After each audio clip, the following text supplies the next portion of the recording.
Ask the Podcast Coach for May 7th, 2022. Let's get ready to podcast.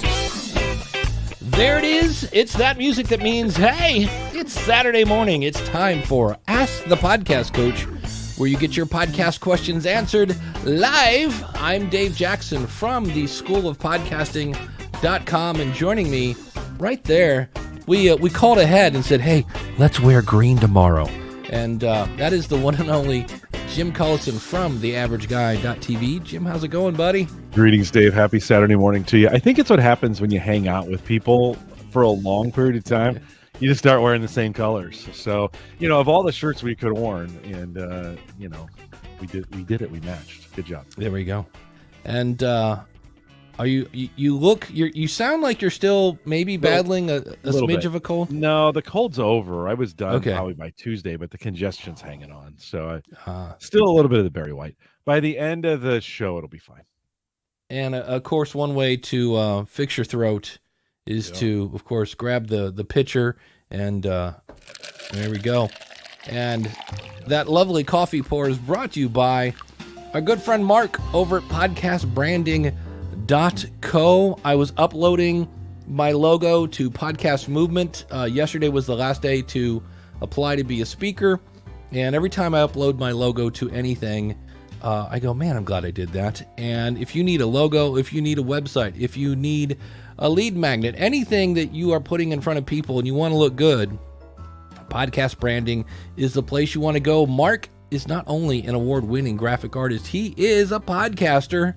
And even better, that's right, he's Canadian, which means he's polite. And he's going to sit down with you and work with you to make sure that your website, your podcast, everything is on the same page, and you're going to end up with maximum engagement for your audience. So if you have any needs of anything to look good, well, the only place to go is podcastbranding.co.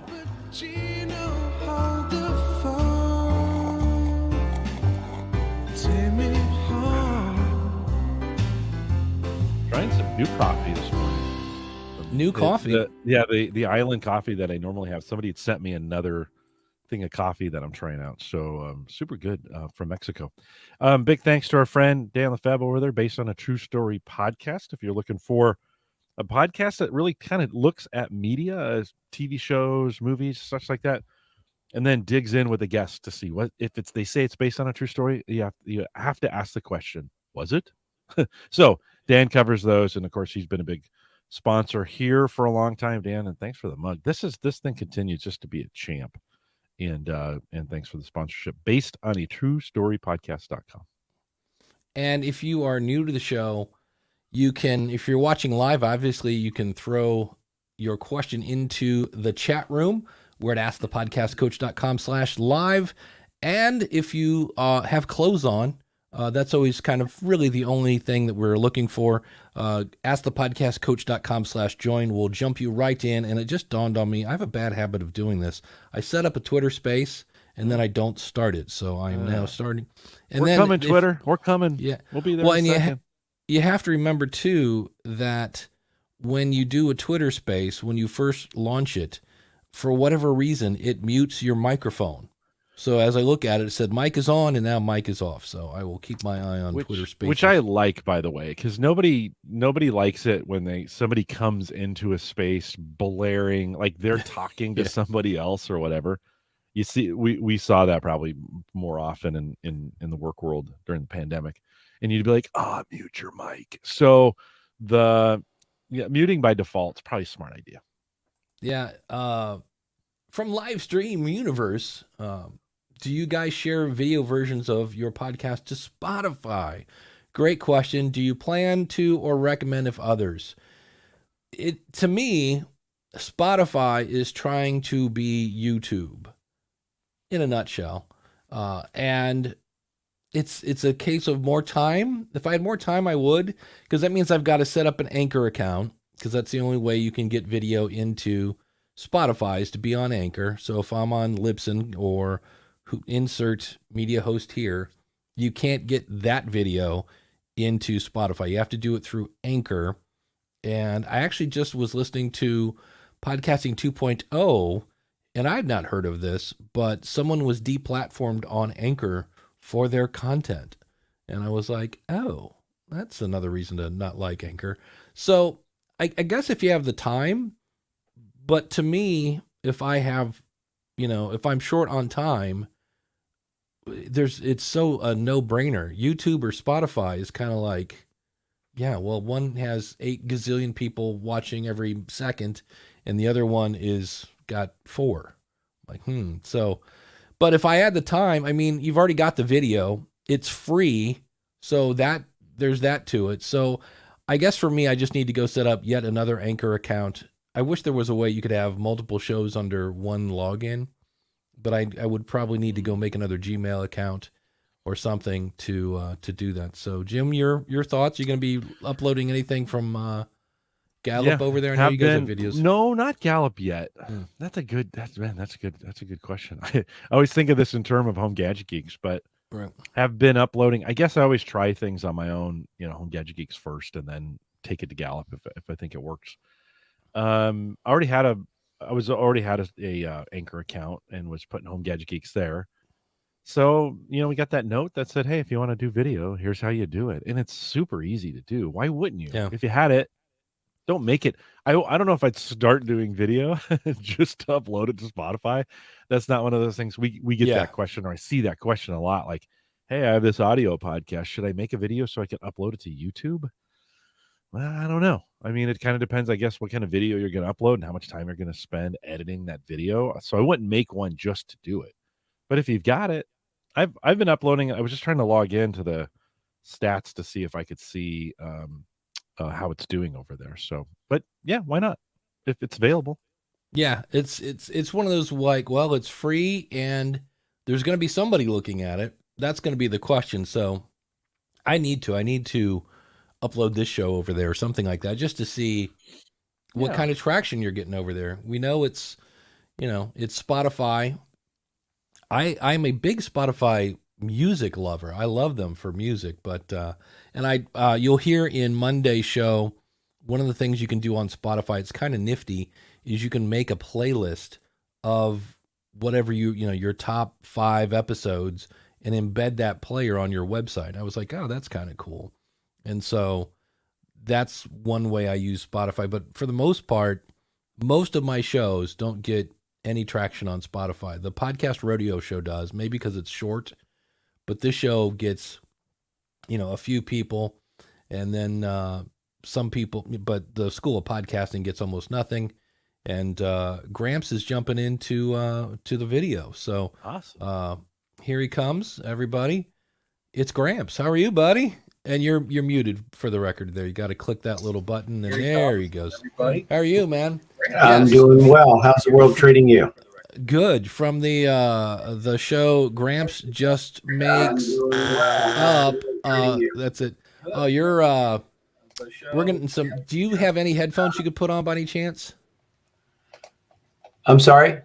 Do you have any headphones you could put on by any chance? Because we're hearing us through your microphone.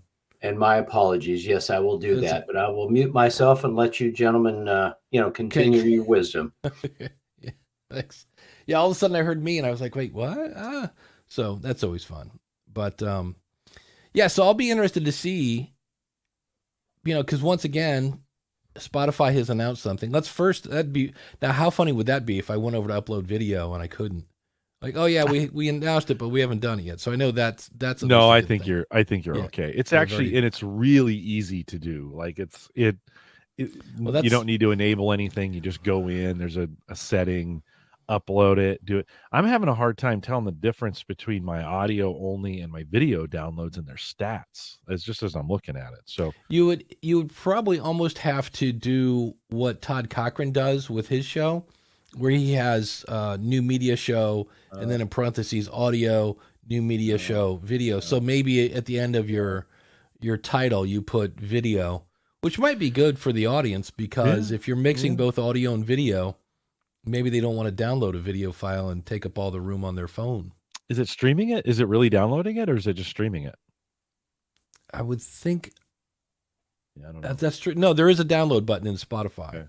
I had to think about that a second. So, But Gramps, whenever you're ready, go ahead and just unmute, and we'll pop you in here and take your question, get you going, and that whole I've thing. got maybe an estimated audience of 2 over there on All Spotify, right? Look at that. Just Ladies and gentlemen, unique where listeners. 2 or more are gathered. 7? Like, not huge. I'm not huge on Spotify. I'm not giving Joe Rogan a run for his money, I guess.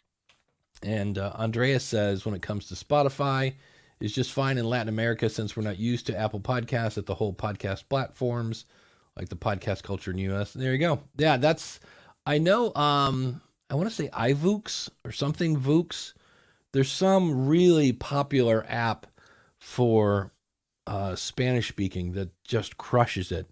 If you have any kind of Spanish speaking show, I want to say it's like IVOOX or something like that. It's been a while since I've seen that pop up, but that's definitely one. And let me bring up, I have a question here. This is from Mark Vignette, who does the History of North America podcast. He's at Mark Vignette. Now it's Vinet. Says, I've been trying for over a month to get into India's GeoSavin directory without success. I've tried various ways of contacting them, including feedback at GeoSavin and info at GeoSavin, but have received no response. I've heard you recommend them. Any suggestions? Well, I went over, and Mark is using, speaking of Anchor, he's using Anchor. So that means you have to manually, it's weird because Anchor went from one extreme to the other. It used to be they would submit you everywhere, which was a bad thing because you would lose access to stats and Spotify and Apple and Google and Stitcher. Now they've gone the direct opposite way. Now you have to manually subscribe to all these places, of course, except Spotify. They'll do that one for you. And so, yeah, I went over and actually did this manually for my trailer show, and just to see how hard it was. You have to sign up for an account. It's not super easy. But once you do that, you're kind of at the mercy of their support. And so if you've done that, Mark, and it's not in there, I did check his feed. He sent this in via email. Your feed is valid, so there's no reason why it shouldn't be added. But I know for, months, Radio Public was radio dead. And Libsyn had like a special, insider email that nobody was answering. And in some cases, there's just nobody home. So I don't know what the case is with that. I did get a bunch of automated emails saying I'd been added to GeoSavin, so that's a good thing. Lastly, Mark says here that, where'd he go? Because it's a fun plug for my book. I just reread my copy of Profit from Your Podcast as a refresher and benefited from the reread in different ways than when I first read it a year ago. Eventually, I'm going to be recording an audiobook for that. So, but yeah, I don't know what to say. If, they're giving you bad, crappy service, we just talked about this, where you can go and get exposure. If it's free, that's even better and easy. Why wouldn't you do it? But if you're going to make me hunt you down to add my show, there's a lot of people that I was looking at the Buzzsprout Facebook group, and somebody was saying, look, I can't get my show listed in Apple. Like, what's going on? And that's, if you look at Buzzsprout's data, they have a whole lot more people that get access and more traction on Spotify because it's easy. It's super. You click a button and there it is. Apple, you got to set up an Apple ID. You have to add a credit card, even though it's free. And then this whole 9 yards. And it's just one of those where, if you can get in. If you can't, knock on the door a couple of times, but I wouldn't lose too much sleep over it. I don't get a ton of downloads from GeoSavin. If I combine GeoSavin and Ghana, I get a couple hundred downloads, that's a month, by the way, not an episode. So it's definitely, I'm not going to sneeze at 200-300 downloads a month. I'll definitely take those. And people in India speak English, and why wouldn't you want those people? Because they know two friends who know two friends and things like that. So my answer would be you've kind of done all you can, and at some time, you're like, well, I guess they don't want my business. So what are you going to do? So I am using, let me share my screen. I heard about this on Tanner Campbell was talking about this on his show. It's called Writer's Room Pro. And so if I share my screen, it's made for TV writers. And what I have here is, you can see we're on episode 390. And if I double click on this, there's Mark's card that I just read. This is one of the reasons why I love it, is the text is huge. Where when I was using Evernote, which I will still capture ideas in Evernote, but the ones that I go, hey, we might talk about this on the show. And so I could, if I wanted to right now, and go, yep, we talked about that. That one's green.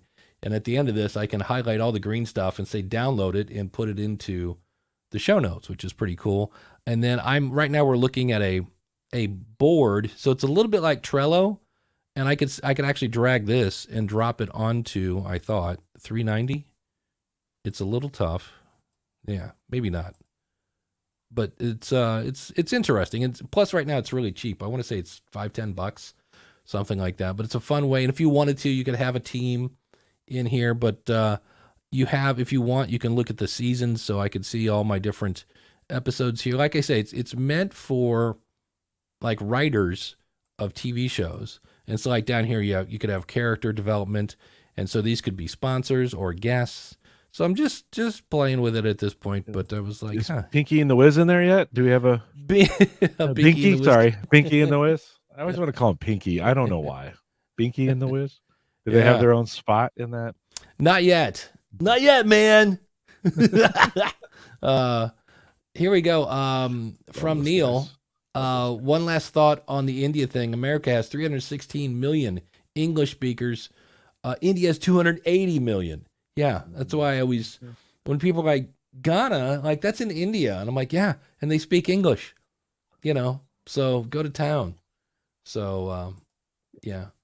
What is that called? This is called writersroompro.com. And I heard... $10. They have a free 14-day if you want to try it out. Yeah, it was Tanner and Brendan from Utah. Tanner rebranded his show. It used to be called Podcasting Sucks, which I thought was interesting. And he rebranded it to Good Morning Podcasters. It's a daily show he does. And we were kind of talking about this before the show. One of the reasons I listen to Tanner and I listen to Evo, because I don't always agree with them. In fact, Tanner, there were times for a while I really disagreed with him, because he was all Anchor, all Spotify. I remember when he first came on the scene, it's like, you don't need RSS. Just put all your all your eggs in that Spotify, bucket. And I was like, yeah, not really happening here. And so now he's on Megaphone. And so I'd be interested to see what inspired that thing. But I like to hear a different point of view, because, boy, I was almost going to quote Bill. You can't quote Bill Cosby anymore. No, probably not a great idea. No, because at the end of I grew up with Fat Albert. Hey, Fat Albert, that guy. And that doesn't fly anymore. At the end, he was like, "You just might learn something," and I was like, "Yeah, how to not get caught for decades, I guess." But when you have when you have a difference of opinion, as the old saying goes, there's your side, my side, and the truth. And you might be able to actually find something. So it's I was telling you in the pre-show, I did a podcast this week, and I kind of got a little argumentative with the guest. Now, this is my guest. Like I invited him on the program. And he handled it. He handled it really well. We had a great conversation, and we disagreed about some things, and I think that's the kind of the discord we need to get back to in a lot of ways. Is, Dave, you and I mean, we agree on a lot of things, but we've had our moments where it's like, yeah, no, I know you think that's true, but it's not. And then you get to have this dialogue. I actually think, I've spent a lot of time with my daughter this last couple years, and she thinks very differently than I do. And we've just had some great conversations. And it's kind of taught me, I mean, even in my old age, I need to learn, like I need to learn some civil discourse, right? And I think we can do a better job of that, of just agreeing to disagree sometimes, but be civil about it. A lot of these things we don't need to get angry over. We don't need to get angry over Anchor, Dave. It doesn't. You don't need to pop a cork over Anchor. Well, Jim, you're allowed to have an opinion as long as it's mine. That's the way. I appreciate that. That seems to be the way. You're so generous. Goes. Yeah. No, that seems to be the way it is these days. Have you heard, I don't want to get all political, but have you heard that the United States has actually created a board to help decide what the truth is? Oh, there is. Yeah. And they were talking about it on the No Agenda show, and it's to help with disinformation.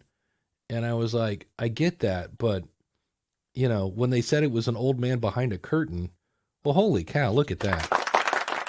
Ross from Livestream Universe just tipped us $20. Holy cow. Thanks, guys. Thanks, Ross. So nice of you. But Gramps is back. Should we? No, well, he's just listening. So Gramps, if you want to, he'd in the private chat. If you want to just listen, you head over to askthepodcastcoach.com/live. There we go. And the chat is over there too. I mean, you can sit here. You can sit there and listen if you want. Yeah. It's not as fun because you can't chat, right? Right. You can chat at the live page. There we go. Yes. Askthepodcastcoach.com/live to listen. Askthepodcastcoach.com/join if you actually want to, if you have a question and want to come into the conversation.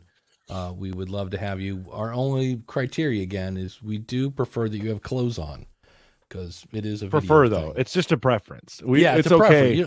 I mean, it's okay if you don't, but I mean, we'd prefer it though if you do. Well, Russ wants to ask you a question. Jim in the chat room about the pluses and minuses about sharing download numbers with guests. I asked because now audience members and prospective guests are asking now too. Yeah. So I have a question it'll take like 30 seconds for this to get back to him. Are you asking people, hey, would you like to come on my show? And they go, how many downloads do you have? If that's my question. But Jim, I'll let you take a swipe at this question.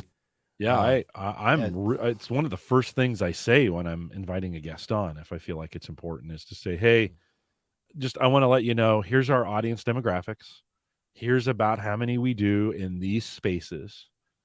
And I just get that out early. I don't want them to have, on the Gallup side of things, the Gallup name's fairly large name, fairly strong brand. You would think we'd have, tens or maybe 50,000 listeners to some of our podcasts. No, not really.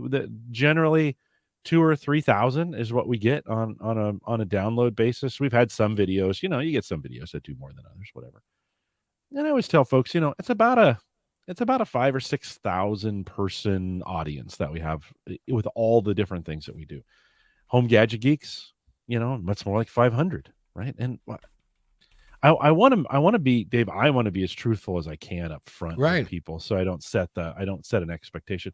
And if they're like, sorry, you're not big enough, okay, that's fine. Like, I get that. I'm okay with that if that's what you're going to say. So I'd rather get that information out just as early as possible in the conversation, so the expectations are in line, and then the rest of the conversations can follow from there. As far as, hey, do you want to bring a discount code to the podcast that you go of the thing that you're selling? I've got a guy coming on in a couple weeks on Home Gadget Geeks, and he's selling something, and I like what he's selling. But I told him, we've had some great products on, and it doesn't mean gigantic sales. I just want to be really, really clear with that. Like this is a different kind of audience. So I like to get it out. I don't know, Dave, what do you think? I'm speaking at a thing on the 14th for musicians, and it always makes me a little like, are you asking me because I can bring value to your audience? Or are you really just trying to get to my audience? Because I said, wait, what do you want me to talk about? And they're like, oh, well, we need somebody to explain podcasting to musicians. We know you're a musician. We think you're a great fit. I'm like, no problem. Here's how many, because they wanted to know how many Instagram followers and blah, blah, blah. And then I had to sign a thing saying how many times I would email. And that's when I was like, that feels icky. Yeah, I was like, it's getting a little too businessy here. So that was a little weird. I've never had a guest ask me, "Hey, how many downloads did that get?" I don't know. Maybe it's just I've had some, very few though. I mean, Dave, I've interviewed thousands of people, and very few come back and go. Some more are asking now than are ever asking. So it's getting more like, hey, what's your, what can I expect? They really are interested. This is kind of a weird place to be, but because we are live first, right? We do live, record the live, take the live, and just like we do here on Ask the Podcast Coach. They often think that the live numbers are the most important numbers. And I always kind of say, oh, no. We're going to get a super small fraction live that we actually get on the recorded side. So they get all worried like, oh, and I'm like, no. We repurpose this into the podcast. It's going to be, that's kind of the way we do it. So sometimes there's a misunderstanding like the live, oh, wait a minute, there's only 31 people here. I mean, is it worth it? And well, you're like, well, this is just live, by the way.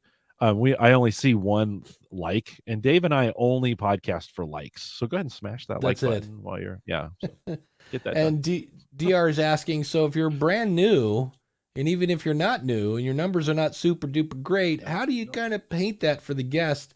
For the guest, well, the easiest way to paint your numbers big is to go, oh, I get 9,000 downloads a month. That's an easy way to do it.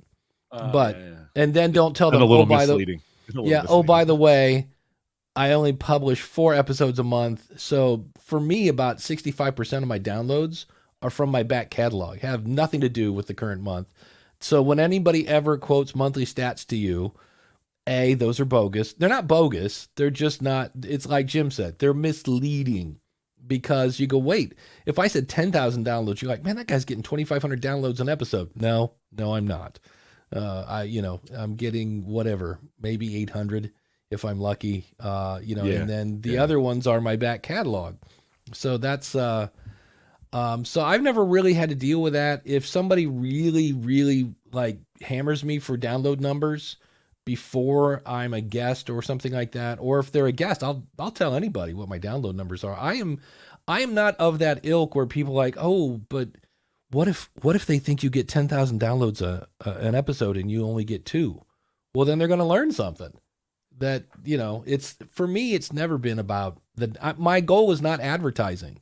So my goal is reaching it's not the numbers, it's getting the right numbers, right? I can hire some farm in the Philippines to get me a bunch of downloads. I saw somebody was advertising, and I actually pushed back on him and I said, look, you are saying right there, guaranteed 300 subscribers. I go, there's no way that doesn't look spammy. I go, how can you guarantee 300 subscribers?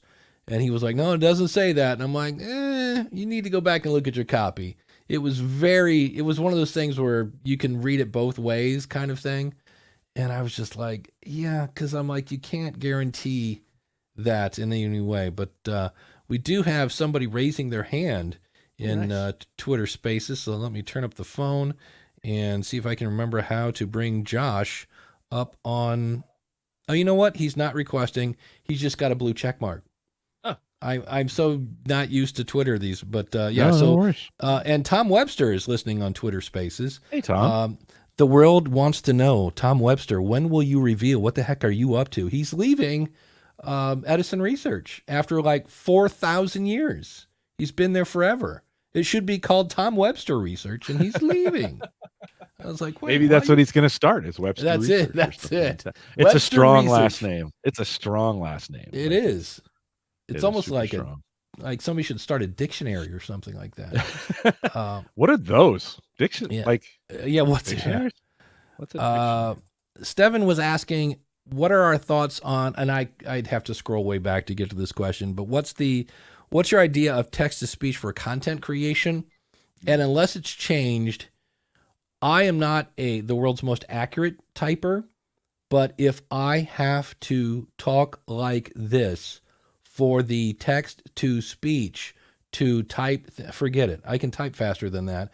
I had I think I he's have a referring to the other way around, Dave, where we create text and then we have the computer read the text. Oh, that's actually getting much better. Yeah, that's what I think he's I talking think I about. pay $7 a month. There are a few newsletters that I get that I always email them and go, why isn't this a podcast? This is great content.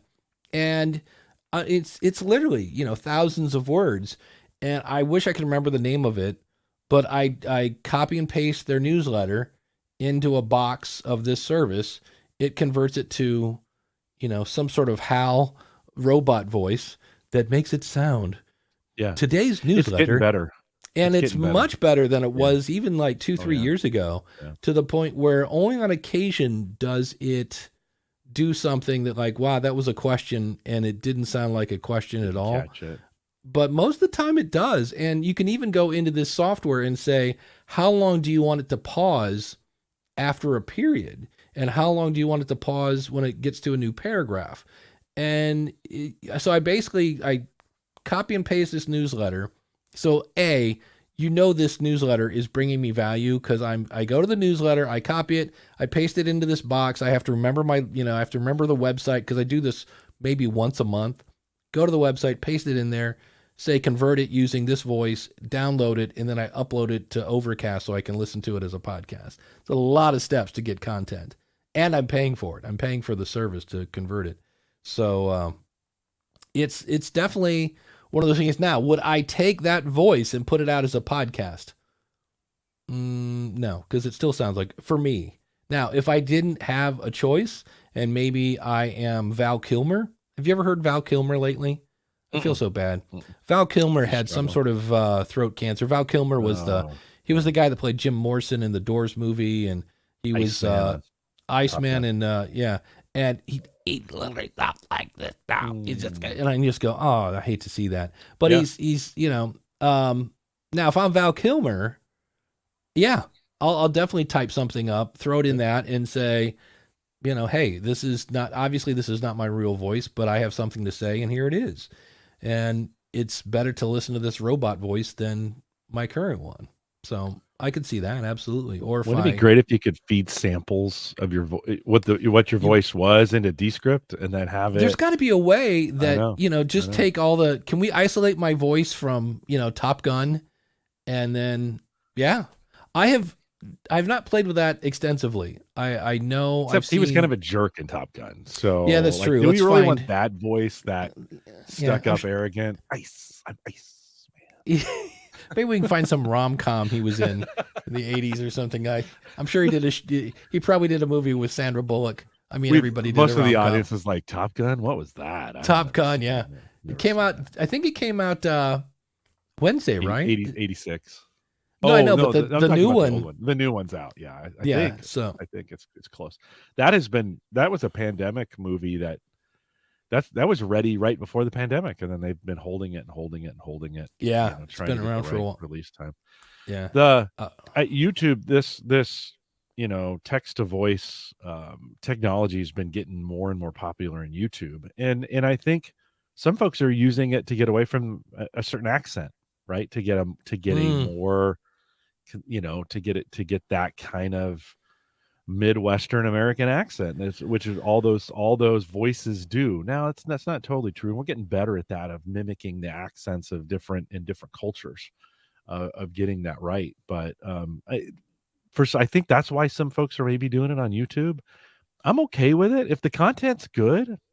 Do I care if the voice is different? Why not? I don't see I don't see a problem with it, I guess. Do you see any kind of problem with it? Like, is there some kind of ethical problem behind using those it's a tool? Why wouldn't you? Yeah, if you have something to say, and the thing that I kind of feel bad about this is when I run into people from, who, there's a guy that's a member of the School of Podcasting, and he's from Egypt, and I think his first language is Arabic, but he's got a serious accent, but I can understand everything he says, but he's got an accent. I mean, it's thick.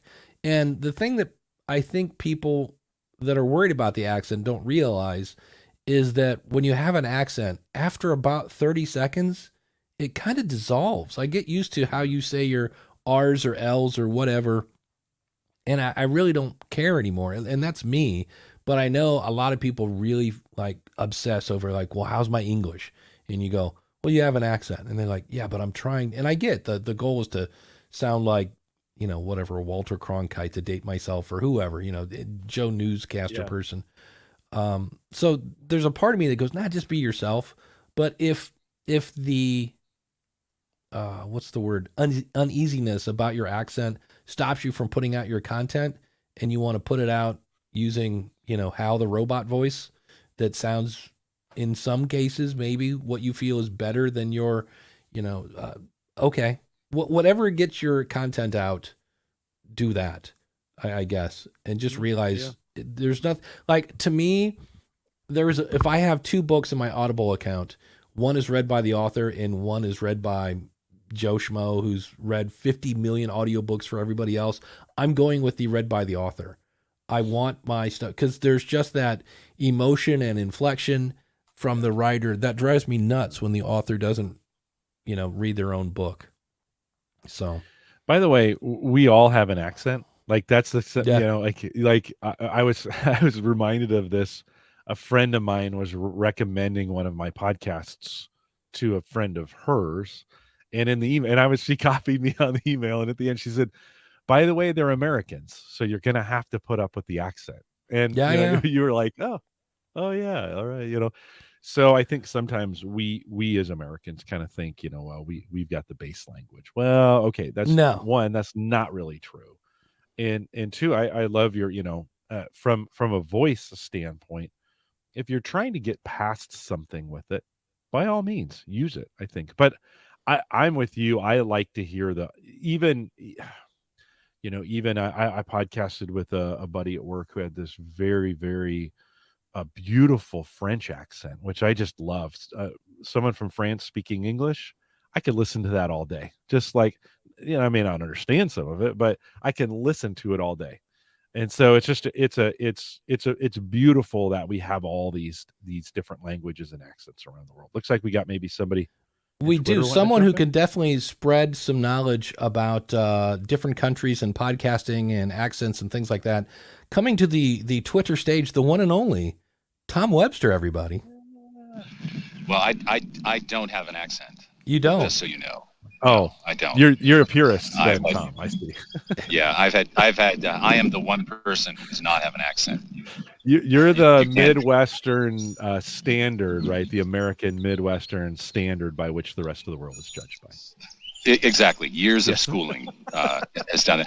No, actually, I grew up in Maine. My father has a wicked Maine accent, but I've like I said, years of therapy. So just this is a really fascinating topic to me, because we do at Edison, the company that I'm with for the next couple of weeks, we do a lot of research in the audio industry, and the audiobook listening public is very, very receptive to AI voices. Like it's not a detractor at all.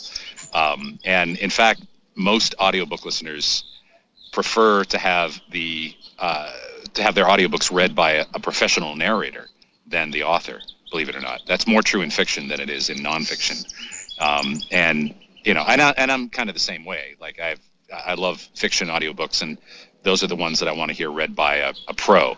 But I think the narrator community is really nervous about all of this. Oh, I bet. They're really nervous about the voices. It's an existential threat to them. Wow. Yeah, that's very I can believe it.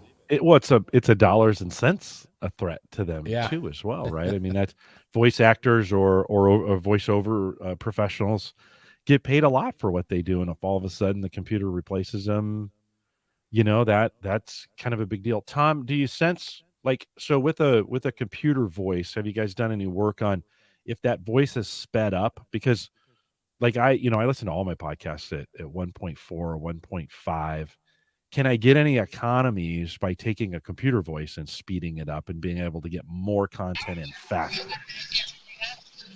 Well, let me ask you this. Do you listen to audiobooks at all? I don't. No, mostly podcasts. Yeah, I listen to audiobooks, and most of them are at 1.3. Okay. Yeah, I mean, I'm a bit of a nut on this. I don't listen to podcasts sped up, and I don't listen to audiobooks sped up. And my, kind of nutty take on this is that if I have to listen to a podcast sped up, it's not a good podcast. And I admit that's my nuttiness.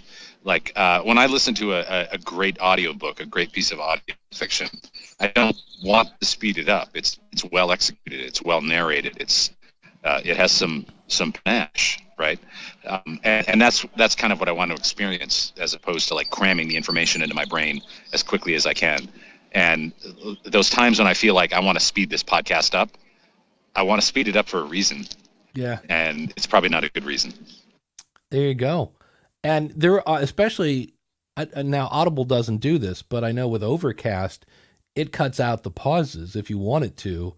And pauses can be huge in terms of adding more emphasis. It shows that maybe the guest was thinking about an answer. It didn't just come off the top of their head and things like that. So yeah, that's interesting. And Tom, when are you announcing where the heck you're going? Tuesday.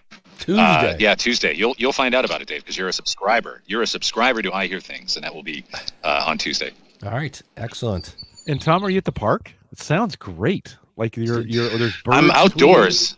It's awesome. Yeah, no, I am outdoors. I am talking to you on my my Bose audio sunglasses. I'm sitting in Chapel Hill, North Carolina. I'm here visiting my son. So okay, you're getting all the ambient noise.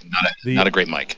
The audio, well, it's not. It's actually, for this, it's not bad for a guest. I mean, I've heard guests come in with worse audio, so it's not. You're understandable. It's clear. It's a little bassy, but it sounds pretty good. Hearing the bird sounds in the background is pretty nice. On the, you have an easy way of muting your mic. I'm sensing it's going in. And are you muting yourself in this when you? Oh yeah, totally. I'm being kind to your listeners. Well, the bird sound was great. Like I felt like I was in the park with you. Well, then I'll bring it back. I mean, let's just have like a 15-minute ASMR Ask the Podcast Coach. Tom, let's just all be quiet now. Tom, so hold on before you go. I want to come back around to this idea of sped up podcasts and this idea of them being bad ones. Because do you guys, in any of the research that you're doing, do you ask about speeding up at all? And are more people doing it than we do. less? No, that number's been pretty static actually for the past 6 or 8 years. I think we do ask it, and it's about. I say about, and you're a research guy. It's 19%, and it's been at that level pretty much for the last 6 to 8 years, and that's the percentage of people who say that they ever do it. And that's, I think you have to be a fairly savvy consumer of podcasts to know that that's even a possible thing for you to do, right? So I think most people just don't do it, but I don't know. Like, I admit that this is not a mainstream idea. I'm not putting this out there as like Tom Webster says. Like, no, it's a personal thing. But to me, if I feel the need to speed up a podcast, it's because I wish the host would get to the point. Oh, that's an interesting, because I just want to get more in less time. I don't have a lot of time to listen to podcasts, so when I am listening to I don't either. And to me, like, I would read the post, right? Like, that's the more efficient information transfer. Yeah. Well, but yeah, I like to hear I do like to hear the interaction between the guests or whatever I'm listening to. In fact, I get to the spot where when I'm listening to at regular speed, like if I go back and listen to Dave and I at regular speed, I am like, oh, this is taking too long. Like, you guys need to go faster. I actually just want people to speak faster. Now, that doesn't necessarily translate into the real world where I'm spending time with people and I'm like, could you speed that up a little bit? You're going kind of slow. But I do, man, when I'm listening to audio, I do like it faster. Oh, it's a good thought. Well, I'll just leave you guys with this, and then I will hang up and listen. First time, long time. Actually, not first time. And I used to do a podcast called the Marketing Companion with Mark Schaefer, and Mark is a very slow talker. And my colleague at Edison, Larry Rosen, is the president of Edison, would complain to me all the time that our podcast thwarted his speed setting, because he would feel compelled to speed it up because Mark talks too slow, and then when he would speed it up, he couldn't understand me because I talk too fast. So there's that. Yeah. Well, it's a good topic, Tom. I always appreciate that, thinking of like, what does that mean for folks? And I even find myself talking too slow when I'm listening to myself back doing it again. So I appreciate the conversation. There you go, everybody. Tom Webster. You know him, you love him. Tom. I Hear Things podcast. Find it at tomwebster.media. So, awesome. Thanks for jumping in, Tom. Here we go. I do have to say, hold on, before he goes, Edison, Gallup, competitors, if we were in the parking lot, we'd be fighting. Just going to say it.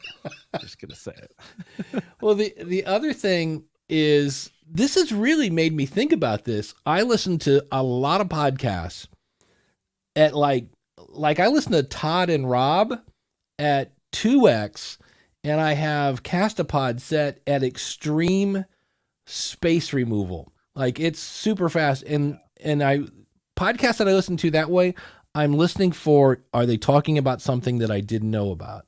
Because a lot of it, like, I've heard so many shows talk about the whole Facebook thing this week. I'm like, I got my own opinion on that. There are a lot of shows I listen to just to hear, and I'm starting to do less of this, because even at 2x, if I listen to a 20-minute podcast, it took me 10 minutes to find out, hey, guess what? They didn't find something that I hadn't heard about.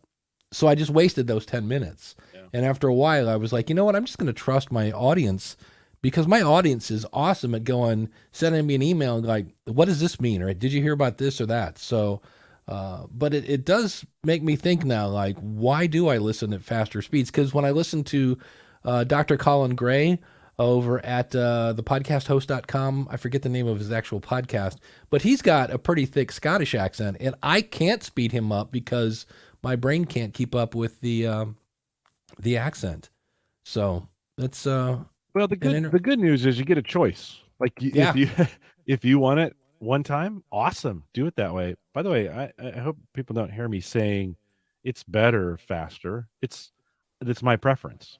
That's just what I like. I in fact, if I go back to all the podcasts that I listen to, and I slow them, I take them back to one speed, I'm like, no, this is not going to work for me. I gotta take the spaces out and speed them up. That's just the way my brain works. I want to jam that stuff in as fast as I can. I want to get a lot of it, right? I want to maximize that space. So that's for me. If you like one speed, go for it. One speed. If you need to slow it down to be able to understand. By the way, you can listen to it even slower than one speed in a lot of cases too. You can go 0.75 if you want. Really, 0.75. Would you? Welcome to Ask the Podcast. Yeah. No. Why did you get old all of a sudden? Sounds like my uncle. He's 98. He's just a walking buffering YouTube video. Cauldron says, I listen to all audiobooks and podcasts at increased speeds. It helps me stay focused with ADD. So really kind of what Jim was saying, look, you do you. If you want to listen slow, fast, whatever it is, here's the bottom line. As long as you listen, I don't care what speed. Yeah. I'm not one of these persons like, hey, it's my art, man. Don't speed it up. You're cutting it. No, whatever. Listen however you want. So, well, here's the good news. When Tom Webster is listening to podcasts, I'm not listening to him with him at the same time, right? We listen to these things separately. So you pick you. Well, and Tom has this cool like jazz music at the beginning, and it just makes you feel all warm. It's like a warm winter's blanket around you on a couch in front of a roaring fire, you know. And if you speed it up, it's like this weird like no, you need the warm fuzzy Tom Webster 1.0. So it's I've totally gone back vibe. and listened to the podcast I listen to fast, slow, and during the music parts, it doesn't sound right. Like Roe, what's his name? Micro. Thank you. I just it totally escaped me. Mike's got some do. Oh yeah. Little bass thing that it plays in it. And when I listen to that at regular speed, I'm just like, that's too slow. You gotta speed that thing up. Yeah, that's Yeah, true. you're like, is something wrong? It again. I listen to all of them so consistently, so much faster. Neil says, coming up, Masterpiece Theater. Wait till you hear Shakespeare. Shakespeare's Hamlet at 2x. To be or not to be? That is the question. Yeah, I could see that. That might. Yeah, those kinds of things probably wouldn't do well at the faster speeds. It does drive my wife nuts when I speed them up too fast. She's like, can you slow this down just a little bit? So she does. Like, I have to back them down if I'm listening to them with her. Yeah, that will drive people crazy. I love it. I know I was playing something, and I've never had this happen on my phone, but somehow just playing, I think I listened to something on Dropbox, and somehow the speed setting from Overcast overrode the speed setting just listening to an audio file on a Dropbox. And I was like, I don't know how to slow it down. I think we did that here. I think you tried to play something. Yeah. Yeah. I was trying to find Kim's question. She had a question about Chartable, and it had to do with statistics in Chartable, and I don't know where it is, but we'll just go with that. It was something like, does Chartable show people my download numbers? Yep. And I don't think, now here's the thing with Chartable, they do that whole, and it's the word I can never remember, where you take two IP addresses and you put them together. Attribution. They do attribution. So your audience's information, possibly, maybe, not 100% sure, might be going out to places that they didn't really opt in to do. But as far as I know, Chartable just has charts, hence the name Chartable. So you can obsess over the fact that you were number 17 in Uganda last week, and now you're down to, minus 19 in Uganda, but you're up in the British Isles. So to me, again, it depends on, I guess, the people that obsess over that, and obsess has a negative connotation. I shouldn't say that, but the people that really watch that are people that are hoping to get advertising, because why else would you, I guess, to me, I'm not making this up when I say people check their numbers like 9 times a day, like almost on the hour as they're awake. And I'm like, it's, staring at your numbers does not make them grow. I wish it did, because everybody's job would be much easier. But yeah. Kyle says, "Oh yeah," he goes, "I skip the heck out of ads." This is another, when we talk about the speed thing. I skip ads too, and that's just 30 is a great way to get past them. I think a little bit different of a conversation than how fast do you listen to your podcast. Do you listen to the ads? This is in this space, we talk about host read ads all the time and how they're the most important, or they're the best performing, or whatever, however that fits in. I guess it depends on the numbers that you're looking at. But I don't know, Dave. I skip host read ads just as much as I skip regular ads. Especially if it's for something I've already heard. I'm trying to think of I don't know. Like, I'll give you an example. Scott Johnson from What Was That Like is one of the shows that Jordan Harbinger is advertising on. And I already listened to Jordan Harbinger. So I don't need to listen to an ad to get me to listen to Jordan Harbinger, because, I already listened to Jordan. So when Scott comes on to do a host read ad about Jordan Harbinger, I hit skip. There's no reason. I've already bought it. I already got the thing. And even if it's something that I don't have, if they're trying to, I don't know, sell me something that I would never buy, and I've already heard the ad 3 times, I'm like, yeah, skip. Especially if it's, just the same old bullet points and things like that. Tim says he listens to ads while driving, which makes sense. Yeah. You don't want to be distracted in fast forwarding, although you can shout the thing and skip 30, and that works. That works too. So you could do it that. I think it kind of depends on, when I'm out, if I'm playing a podcast in the background and I'm out doing something, I'll just let it play through the ad. It's not a big, not that big of a deal. Listen, every ad can't be entertainment. Yeah. Neil says we skip ads because the ads are, typically bad, says the guy with the copywriting course. Yes, that's true. Neil has won awards at a very young age for writing ads. And he said, notice that YouTube does not have a play ad again button. That is, hey, I want to hear that again. Wait, stop. Don't go to the content. Yeah, that's true. Kim said about Chartable, I was asked if a listener could get some statistics from Chartable to confirm a podcaster's claim because she agreed to be a guest on their podcast. Yeah, I don't think, and I'm not, again, I wish we did have public numbers. I wish we were YouTube and we could say, nope, this is how many downloads I get. But, you know, it is what it is. We got another super thingy. Super, what is that called? Super sticker. Whatever. Gramps. But Who was hanging out with us in the background earlier. So Yeah. thank you, Gramps. Appreciate that. Yeah. Super nice and- of you. You guys are feeling generous this morning. They I like it. Kyle says radio shows that are turned into podcasts are the worst for repeated ads and some ads each break. The thing I always love about listening to a radio show that's been turned into a podcast is when they go, you're listening to Ask the Podcast Coach. We're talking with Jim Cullison, and today we're talking about speeding up and slowing. Like they do a reset. And I'm like, yeah, we don't really need it. It's not like I jumped into the middle of the podcast and I'm going, hey, what are we talking about? But if you're recording it live. Yeah, I get it. But I would also, I mean, I cut out most of the time if I hear the whole like, hey, if you want to, we're at askthepodcastcoach.com/live. And if you want to jump in, we're at askthepodcastcoach.com/join. There are times if I hear it, I will cut it out because it doesn't make any sense. You know, granted, it makes sense next week if you're listening live, but those are the ones that I go, yeah, but they don't need to hear that. And I know it's only 10 seconds, but it was like, it's just one of those things where their brain's going to go, yeah, okay, hold on. I'm going to pay attention to where I'm walking now or whatever. So see, I think it's good positive reinforcement because that helps people remember, okay, if I'm going to join us here, it's askthepodcastcoach.com/live. And I don't think that's, you know, even though you and I say askthepodcastcoach.com a lot, I don't think everybody would know necessarily to go to askthepodcastcoach.com/live to listen or askthepodcastcoach.com/join to join us here in StreamYard. So I think you got to say it, Dave, a couple times. I think it's okay to say it a couple times, even if it's a live show and it's the recorded bit.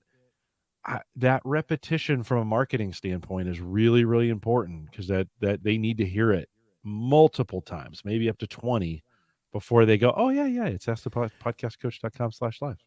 Well, and the poor people on Twitter never know that they need to raise their hand or whatever you do on Twitter Spaces. You haven't been saying it. I haven't been saying it. So we've got 3 people now listening in the Twitter Spaces. We do have another question I found this morning. This is fun. I can now share my screen, and there's actually something to look at for those of you that are watching the YouTube thing. Moore said, if I have an episode that needs editing and I remove only the MP3 file and replace it with an edited version, do I lose those downloads and other statistics for that episode? And I can only answer from the Libsyn side. Now, let me think about this. I've never seen what happens. Here's how you do not replace a file. So I upload a file and all of a sudden I realize that the channel that I have my intro on is muted. And when you hit play, there's 10 seconds of nothing before all of a sudden the intro music comes in and you're like, ah, crap. So you go back, you unmute the channel, you re-export the MP3 file. The best thing to do is to go into your episode and upload a file with the exact same file name as the original and replace it. What happens is people will delete the episode, the whole thing, and then redo the whole thing. They'll copy and paste all the notes and things like that. And when you do that behind the scenes, there is, let's get our nerd on, there is a thing called a GUID. It's a unique identifier. Think of it as a social security number for your episode. And when you replace the file, your social security number doesn't change. But the file does, nothing changes except the fact that you changed the file. So if you think of, boy, I'm just filled with 90s and 80s reference today. What was it? I know it was Full House, right? Wow. They had the Olsen twins, so you could have 2 things that looked identical and you would just swap them out. Well, that's what you're doing when you replace the file with the exact same file name. And what's great about that is there is no delay in the swapping out of the file, because Apple, if you think about this, and I'm just going to use like road terms. So let's say Apple thinks your file is turn left twice and then turn right, and there's the file. So what happens is when you replace that file with the exact same file name, Apple turns left twice and then turns right, and there's the file. It hasn't changed. If you change the file name, now it's, oh, well, you go straight, then left, then right. Well, it takes the apps up to 24 hours to update to the new path to your file. So you always want to, if you're replacing a file, then replace it with the exact same name, and you will have much less headaches. The best thing to do, and I'm here to tell you that every time I don't do this, I pay the price. Listen to the file before you upload it. I know you just heard it. I'm here to tell you, every time I don't, it's like, crap. And if you're doing dynamic stuff, that is quite the pain in the butt. It's just an extra whole thing where you've got to go back in and say, this is where I want this, dynamic content to be added, and this and that, and because everything's changed now, because whatever you did in many cases might have changed things, and that's quite the hassle. So, but that's how you replace a file in a nutshell without losing. And I don't know anything where you would lose your statistics. That's kind of a game changer. Well, YouTube doesn't have replace. I wish it did. Come on, YouTube. Like, why can't there must be something weird about that? That's not that hard a technology to do, but they will not let you replace your video file, which is super frustrating. So wish it was better, but it's not. Yeah. And I wish it could, because I have stuff on YouTube where it's the content isn't like the topic's a good topic, but things have changed, and I want to do a new video and update it and keep all my likes and everything else. But no, you've got to delete the episode and make a new one and hope that it gets some traction. So it is what it is. Hey, can I get some more coffee? And I think some more. I think we got distracted by Tom. We did. And I think well, we skipped you always, if Tom Webster is around, you're going to get distracted. And he's outside in a park with birds chirping. I think he was in heaven. I think it's not Iowa, it's heaven. But yeah, we need to thank our awesome supporters. You can find them at askthepodcastcoach.com/support. And people like James over at the Dog Podcast Network. If you have a furry little friend that you're out walking around maybe you're out with Tom. Maybe that's what Tom is doing. He's actually walking his dog in a park, and he needs something to listen to. Well, then you go over to the Dog Podcast Network. They've got long shores, short shores, and suddenly my mouth has just decided to leave. Short shows, long shows, they're all about dogs. So no matter what kind of dog you got, you can find something to listen to over there at dogpodcastnetwork.com. Thanks to James for being an awesome supporter. Ask the Podcast Coach runs on Podpage. And there are two websites I should be promoting, but I'm only promoting Tripod Page. So if you want to check it out, tripodpage.com. But if you want to learn Podpage, learnpodpage.com. And both of those are free. There's a free trial when you try Podpage. And if you just can't get enough Jim Cullison, go over to theaverageguy.tv and check out some Home Gadget Geeks. And Jim, do you have any other shows going on right now? Or is it just Home Gadget Geeks? No, we're doing Cyber Frontiers once a month. That's right. So big data, cybersecurity. And when you think podcasting, think School of Podcasting, now including the new show, Podcast Trailer Show, available at podcasttrailershow.com. And thanks to everyone who is supporting us over at askthepodcastcoach.com/support. And thanks to everybody who's been throwing in the, what are those called? It's the YouTube chip-in button. Super chat. Thank you. Super chat, I think is what it's called. Yeah, that's always appreciate fun. that. Ross and Gramps, appreciate that. Yeah, and we hit this, I think we hit this before show, but we didn't talk about it in the show. I just mentioned that Facebook is pulled out of out of podcast, out of anything that doesn't make them money. Yeah. And yeah, so Facebook announced come June 3rd that the really hard thing you had to jump through many hoops to get into to get your podcast to play only on the app, not on the website. Yeah, that didn't work. And they only did it in the US and a couple very few select countries. Yeah, that didn't work. And they're getting out of it. And people are now in Facebook's like going, but what's the impact on this? Like Facebook. And I was like, okay. And literally this is where I can go back in the day. before Apple, Yahoo had a pretty big directory of podcast, as did Microsoft. They had Zune. And then, and when Apple came along, there was another one called Audio. And so when Apple came into the podcasting space, Yahoo and Audio instantly just shut down. They're like, Apple's here. Screw it. We're out of here. Audio had this cool thing where you could follow people that were subscribed to podcasts. And so they went away for a few months, and then they came back and they rebranded themselves as this service you may have heard of called Twitter. Mm-hmm. And so Twitter started off as a podcast thing. But Jim, you and I both now laugh at the fact that Clubhouse was going to kill podcasting. Oh, yeah. And that didn't work either. That's the greatest and thing. So, I mean, if I always use the analogy of the movie industry. And now, granted, the one thing that might have killed the movie industry is COVID.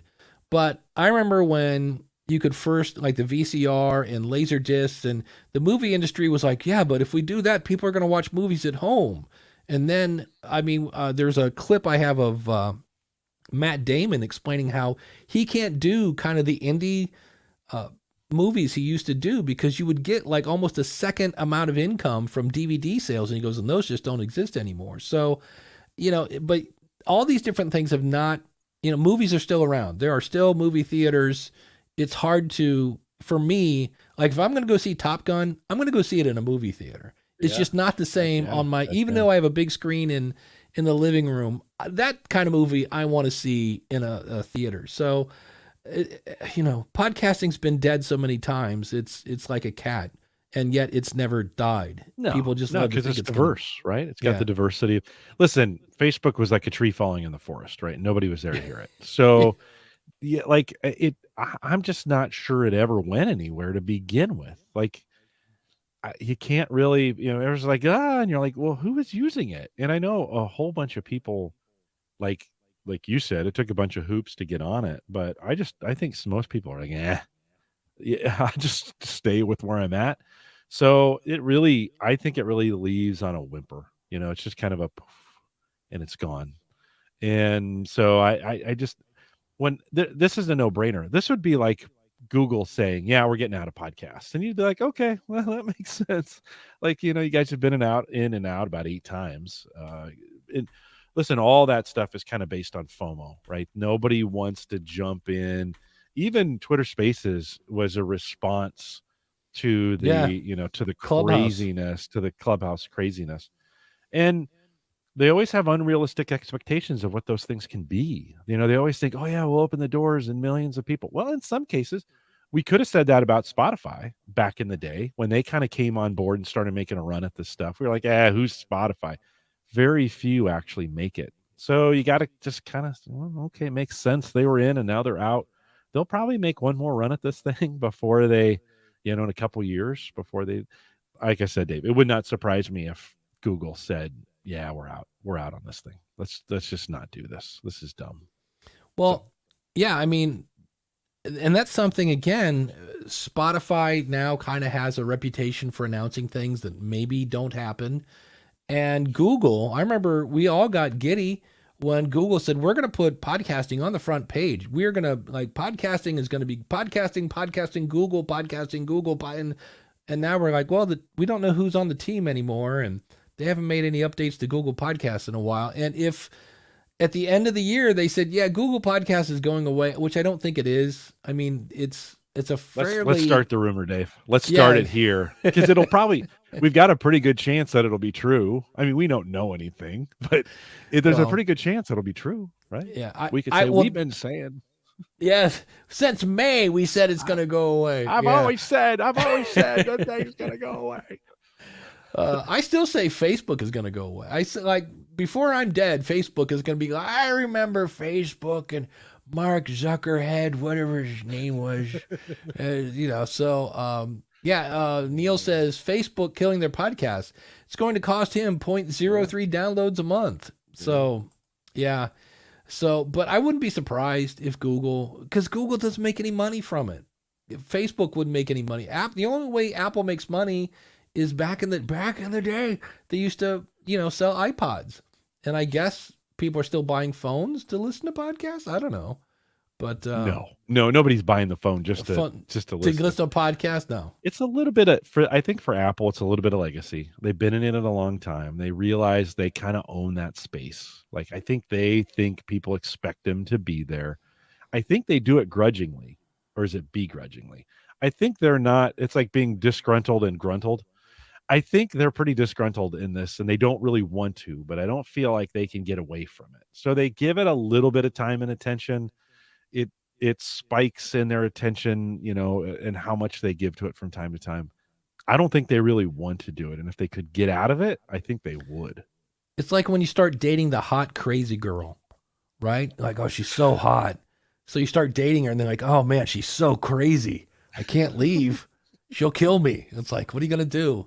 Because you do have a bunch of people with microphones. That's the problem. I've said that to people. I'm like, do you really want to piss off the dude with the microphone? I mean, like, not that I have a huge reach, but I can rally some troops and we can make some noise maybe. So yeah, I don't think they're worried about that though. Like, I don't think they worry as much about, because they've done, they do whatever they want over there at Apple. I just feel like they feel it's a little legacy that they have to hold on to. It's surprising. They've supported it this long, just to be honest with you. Well, I mean, Steve Jobs, right? This famous quote of amateur hour, right? I mean, thanks, Steve. We know how they've felt about podcasting, yet they've supported it in, even if it's half-ass, right? In some cases, but they still do. My favorite clip is Steve Jobs playing a clip of Adam Curry's daily source code, and Daily announces that his Mac, I think he drops an F-bomb, like his Mac is totally effed up and not working this morning and blah, blah, blah. And you're just like going, okay, are you going to tell me that Steve Jobs didn't know that was in there? That it was just, he just grabbed a random podcast that starts bashing his product.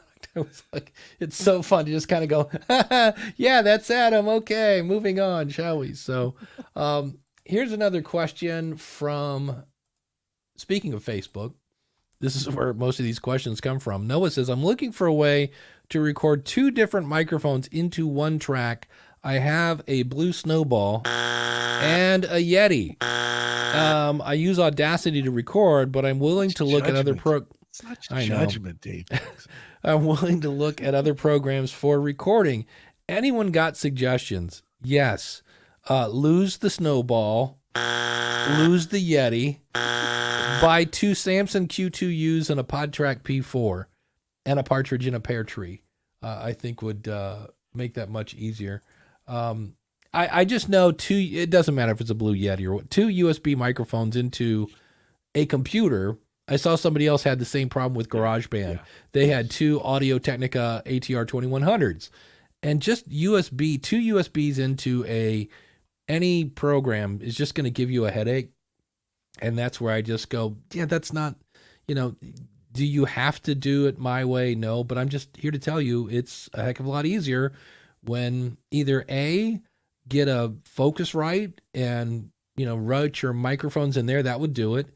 But the USB, 2 USBs into a computer is just, I remember for a while you had to go in because I think it was the ATR 2100. It would show up as the exact same mic if you plugged it in twice. That's the problem. The problem. They all will via USB. They don't have the USB, the chip, the USB chip on it does not have a way. They all use the same controller, microcontroller. So the computer doesn't have any way, in most cases, they were just thinking, hey, it's going to be one device. It'll be fine. They're not like embedding the serial number or anything in the microcontroller. So the computer doesn't know the difference between the two. And you plug in 2 of the same audio things and it's like, guys, everything we use to control the sound on this is exactly the same. I think if you're to that point, the easiest both those mics, except the Snowball, and maybe the Yeti, you should, if you're going to do 2 mics, same room, they should really go in XLR. Like don't do the USB thing. It's difficult and confusing. And if you're in the same room, you're going to get crosstalk anyway. So you get way better of an experience if you're going to do multiple mics. And I think you get a better mic experience that's when it's not USB, when it's just a single mic. When I can run this through a audio device that has a headphone amplifier and I can get my own sound back to me that's more real time. Most USB loop back, your own sound that you get back, is terrible. It's not very good. It's too low. You can barely hear yourself. So I'm a big fan of get those mics in XLR. Stop thinking we can do all this stuff via USB. Get it to a sound, get it to a sound device or something along those lines, an audio device. That can go in USB just fine. But don't plug your mics into the computer via USB. It's not a great experience. I bought a new mic just to play with. It was not cheap. It's $200. It's the Presonus Revelator. It's a dynamic microphone, and it's USB only, USB-C. And the fun part of it is, first of all, the stand that it comes with is still way, way short, but at least it's metal. It's not going to break that way. And the idea of this is a little bit like the Shure MV7. You plug this in, and then you download a tool from Presonus, and I can go in and add a noise gate. I can add a compressor. I can add an EQ, and I can have these presets. And there's a button here where I can toggle through presets. And it's interesting. My only, I guess, worry, and it's not a big one, because I think in the end, microphones are going to become like socks. We just like, all right, I got another one here. But it's 2022. What happens in 2032 when we're on Windows 24? Are they still going to support the software for this? Yeah. If this is, because, an SM7B lives, a Shure SM58, you can run it over with your car and it will still work. And my whole thing is, are these going to be around for a while with support? But right. I've only played with it a little bit. I will be making a video for my YouTube channel, but I just saw it and was like, so. Stefan makes a good point, right? He says, oh, that's not the one I wanted. Up to 4 Rode NT USBs mini work at one computer with the Rode application. And that's true. But to your point, Dave, how long will that software be supported? And probably for a while. But for the average user, that you're introducing another layer of complexity by running it through the software. But it would work that way for sure. And Jim, you would be the guy to ask, how smart of it is it to have a pretty strong magnet on your desk? I just think of all the things this could mess up. Yeah, well, I mean, cabling for sure. So that base is it's a cool thing. Like I can pull this off. Oh, yeah. It's really cool. Yeah. And then this will fit on your typical boom stand. But if you don't want it, you can. This is just a magnet, and it holds it. And it's pretty strong. Right. That it'll hold it in place. It could. The magnets could mess with. It's just like when you get speakers by anything, right? Speakers have big magnets in them, and in some cases, maybe the old school ones do. So that would be, that's like our cell phones. Like you got to be careful where you place your cell phone on your desk, because it's got some things going on with it that will absolutely, if it's near a wire or near your speakers, could absolutely cause some additional sound. I don't know if you guys got, I can't remember if I talked about this one or not. It's been hanging around, and I had it share my screen. Here we go. And it says, Happy Friday. We just launched our new social podcasting platform / podcast player called Picked Cherries. At pickcherries.com, and iOS and Android. Our platform allows your listeners to listen to full episodes of your podcast and then share 60-second listener-generated clips of your content. I liked this the first time when it was called Clamor. Yeah. With their friends and families via text, WhatsApp, messaging, and posts on all major channels. Why should you care? The answer is Pick Cherries will increase your audience. Really? Okay. Expand your reach and increase engagement with your listeners.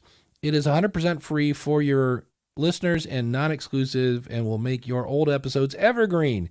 It can also support you in generated, quick, easy marketing material for your episodes. We would love to include your podcast. To sign up, blah, blah, blah, pickcherries.com, et cetera, et cetera.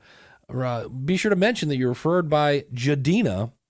So that's when your submission comes in. Yeah, and when I see this, I go, oh, are we doing that again? I don't know. To me, I don't want to be like Captain Curmudgeon, although that sounds like a great cartoon character. I'm Captain Curmudgeon. No, we're not doing it. Their slogan is share podcasts like never before. Well, maybe never before 2022. Like it's been done before. God, I sound like an old guy. Get off my lawn. But it is. That's why I said, welcome to Curmudgeon Corner. I'm not. Give me an idea and I'll shoot it down right here in front of you. No, I'm not going to do it. Yeah. I just went, like Overcast does this headliner. I'm like, really? See what your friends are listening to. You mean like Good Pods? Yeah. Yeah. I'm not sure. Listen, at some level, I think it does work. We need to have those things there. I think basing a whole platform on it, I think you're fighting an uphill battle. Listen, it could still be successful. You might hit the right thing at the right time. I mean, Microsoft is the king of releasing product stuff way too early, and then it takes a while for the market to mature. They've already gotten out of it by the time the thing's been successful. Microsoft had a tablet PC years before an iPad ever came out, right? But it was too early. The hardware wasn't ready. So it could happen. You never know, Dave. We shouldn't be such old guys, DR says, I just went to the Play Store and I can't find it. So no, why would she talk that way? She's not old. Because it's the Curmudgeon Corner. I never realized that. I thought find Cherries. Yeah, I thought. Basically, in the long run, if I could spit this out, I spell curmudgeon completely wrong. I think it's like CUR, not CRU. There's whole so. Neil says, if you really think short clips of your show will grow your audience, well, then create your own. Yeah, you can do that in Overcast. Yeah. You can do it in Headliner. I was like, you don't need to go and pick. I was listening to a podcast in the car on Overcast, and I got to the spot in the video or in the audio where it was really good, and it was somebody else's podcast. And I'm like, I want to share this. So I hit the share button, and it's not the greatest experience. And then, I finally get it. Really what I wanted to do was share it in an email to a coworker. So I finally figure out how to get just the URL to just that spot, but it's going to an Overcast like player, which means you've got to download the Overcast app. I mean, it's not really sharing it in a way that's really gonna work. So I send it through the organization, and I get a note back 15 minutes later. You've been hacked. Like someone's sending links on your behalf. And I'm like, no, I'm sending them. It's me. It's me. Like, and they're like, yeah, it was a malformed URL. And like, it just doesn't, and I just confused. And what happened is the coworker I sent it to got confused and thought it was spam. Thought somebody had hacked my account and was sending them spam links. So no good deed goes unpunished.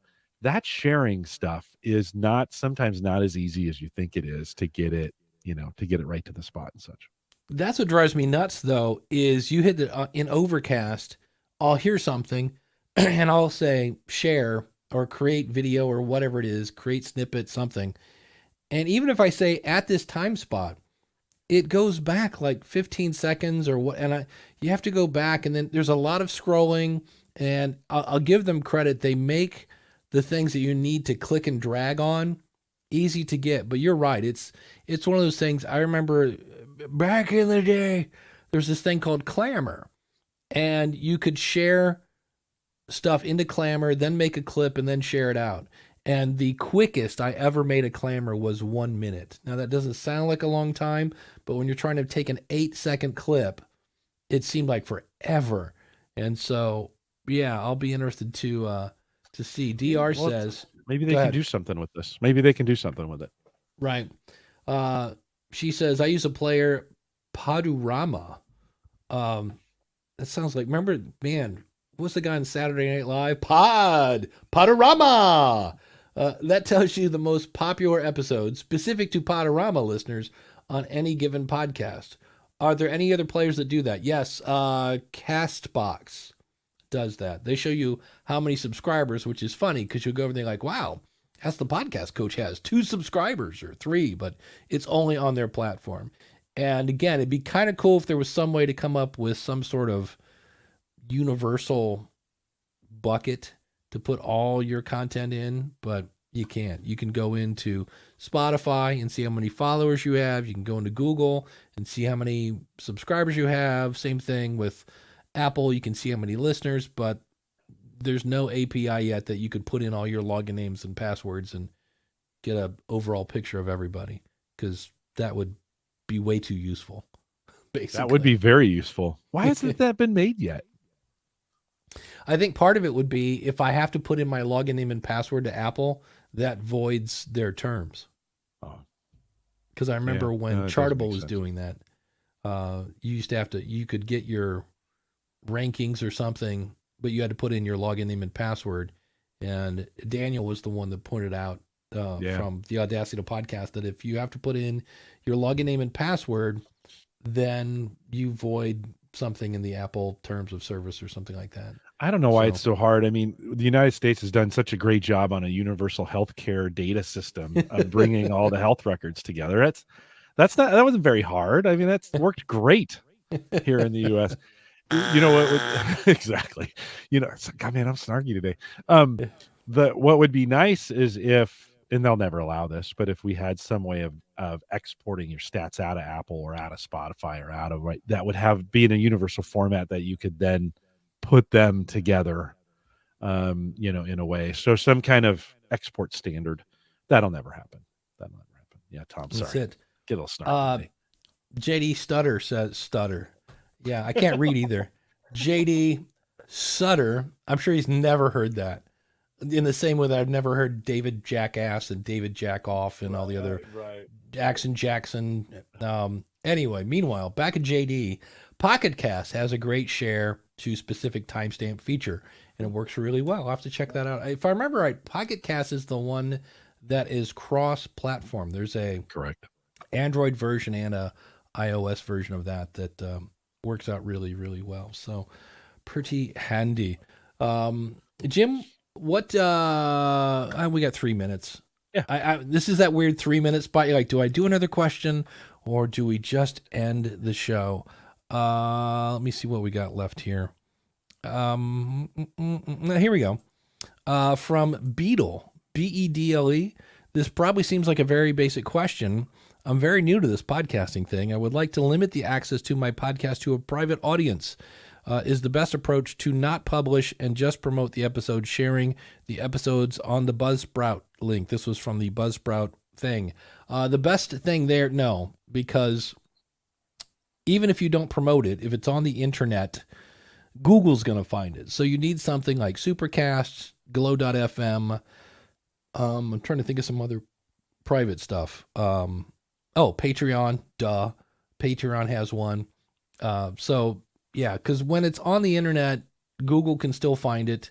I've had people that Libsyn has a thing called a file for download only, and people upload PDFs to that, and it will never go, anywhere basically. But if Google finds it, now it can start showing up in search results because it's a PDF, and that causes some people grief. I'm like, well, file for download only is kind of like, it's not really, you don't need a login name and password to get to it.